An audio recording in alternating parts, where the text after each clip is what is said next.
Hindi ako affiliated sa Lazada for now, mga beshi, pero yun nga yung presyo, mas malayo talaga siya sa physical store.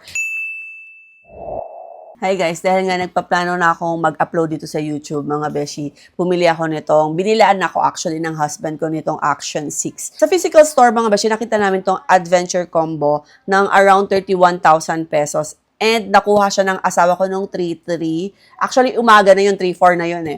March 4 na siya nabili ng husband ko ng morning, 26,000 plus. Lalagay ko dito kung magkano niya nabili, mga beshi. Grabe ang layo ng presyo nito sa physical store sa Lazada. Kaya online kami lagi bumibili. Malayo talaga kasi maraming discount. Pakita ko sa inyo kung anong laman nitong adventure combo ng Action 6. Nabuksan ko na to eh. Na-unbox ko na to, mga beshi. Ganyan yung itsura niya.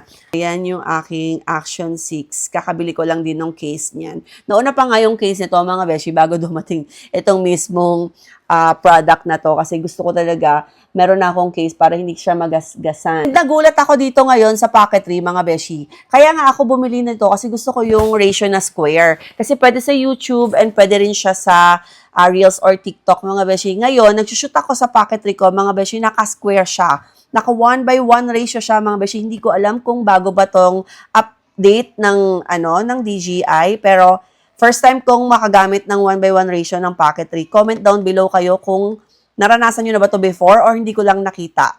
Ito talaga yung napili ko, mga beshi. Pinapili kasi ako ng husband ko. Ito talaga yung pinapili ko kasi nga dahil doon sa square version niya na pwede kong gamitin for YouTube and for TikTok na din. Tsaka yung, Reels na rin, mga beshi. Hindi ko alam kung bakit ako nagsushoot ngayon sa packetry ng square yung ratio niya. First time ko tong nakita sa packetry. Ito yung mga laman nitong adventure combo, mga beshi. Yung iba nakabit ko na doon sa mismong product. Ito siya, mga beshi. Kaya ito yung pinili ko kasi meron na siyang 3 kasamang batteries. Ito yung battery niya, mga beshi. Ganyan yung itsura niya. And ito yung itsura niya sa likod. Ito, mga beshi, yung pinaka-kanyang magnet. Ayan. Para i-hook mo itong pinaka-hawakan niya. Ito, mga beshi, hindi to kasama. Ito ay kasama dun sa packetry ko. Nilagay ko lang dito kasi mas sturdy siya. Mahaba to, mga beshi. Kaya dito ko na siya nilagay. So, dalawa yung ganito niya, mga beshi. Ito, nakakabit na yung isa.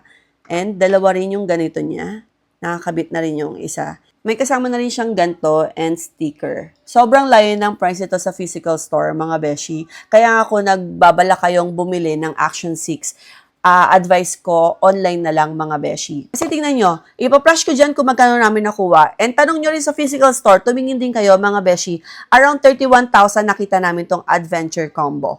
Siset ko siya ng 4K, mga beshi, tapos i-render ko siya ng 1080 muna. Medyo mahal ko nakuha tong case, mga beshi, pero kasi ang price din naman talaga ng Action 6, kaya deserve nilang isa't isa. Ayan, small rig yung nilagay kong case dito, mga beshi. And kung natuwa ka sa video na to, mga beshi, hit subscribe. I-flash ko na dito yung video and clips na gagawin ko dito in 4K. In 4K pa rin to.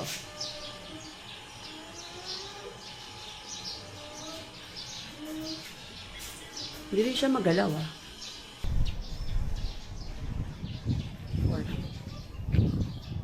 Ayan.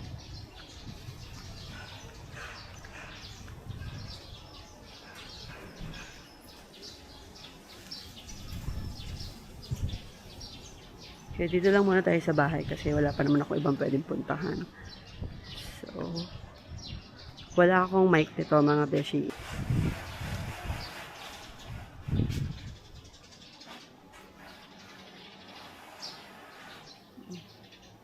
Alright.